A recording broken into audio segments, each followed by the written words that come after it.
This video, I want to address a few things out of Monday, Thursday. And so I've opened up one of the verses that addresses his arrest, and it being Mark 14:48. Jesus said to them, "As against a robber are you come out with swords and clubs to capture me? We have come with war tools as necessary, let's say personalizing it into insisting that he come out of our spirit. He is no longer welcome. And in fact, anytime that we choose disobedience, we are choosing to require of him to leave our spirit. And he asked a uh, a non-rhetorical question. Are you receiving me as though I'm a robber, as though I'm depriving you in your spirit of blessings that can be brought through God? There's a preposition that is the difference between in your spirit and out of your spirit, um, that is paralleled here. And also, here is a unique word study of how to capture Christ. And this word study parallels the subject of millstone quite uniquely. A millstone is two stones grinding together to uh, change the seed into a product. And you could say that the product is to change procreation of obedience to God into a product that is modified, and and the modification can be suggested to be the difference between procreate and reproduced. And in your offspring, uh, if you choose to enter into a war with spousal and parental to bring forward the essence of a millstone, grinding the seed into a totally different product.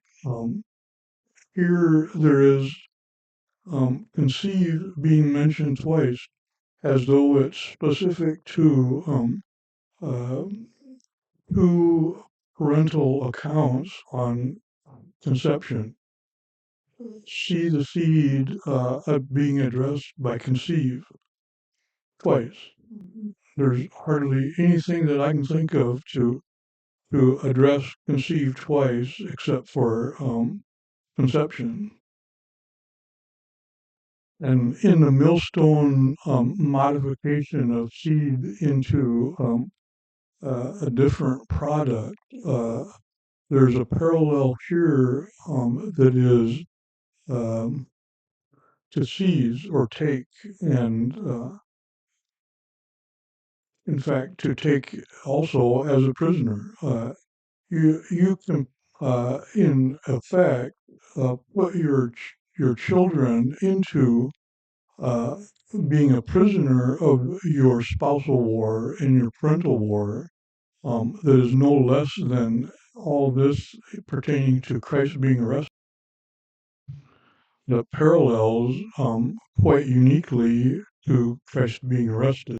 I'm going to choose to open up the quote from Christ on the subject of millstone, even though I acknowledge that that's not inherently a abbreviation for millstone. I'm going to open it up anyway, based on the significance of it. Here I've opened up to Matthew 18:6, interlinear.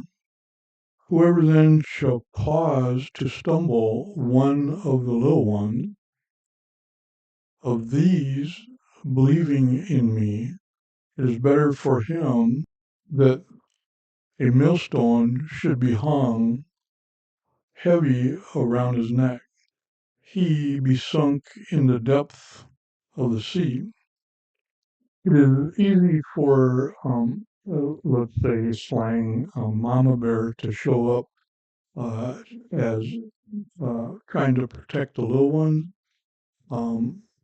but ignoring the marriage of how to address the father and or the mother. It goes both ways, as either one of these ones are enabled to address not just the little ones, but those who believe in me are included equally into this category of do not harm my believers. In fact, this should be equally applicable to all governments. Repentance and forgiveness should have a standard of alignment with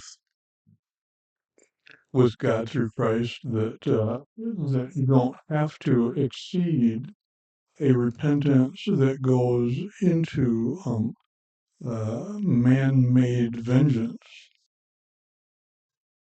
And of course, there's a measure of discernment appropriate to how do you keep from being duped into listening to a repentance that isn't sincere and out pops um, same old sin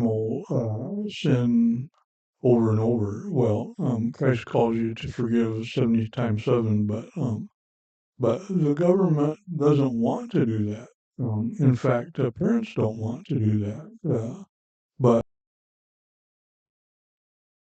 all of that is applicable to your relationship with Christ. Um, you need to learn how to invite him into your spirit instead of how to remove him from your spirit and say, out, you're out of here. Uh, you're out of here as a spouse. You're out of here as a guide to my spiritual walk, because I can't stand the oneness of my spouse, and I can't stand what my spouse is in relation to my little ones, and I want to possess them as mine and send them away or her away. Walk the walk of obedience to your calling, and God has called you to walk your marriage walk without excuses. And that's not a cheap or easy walk.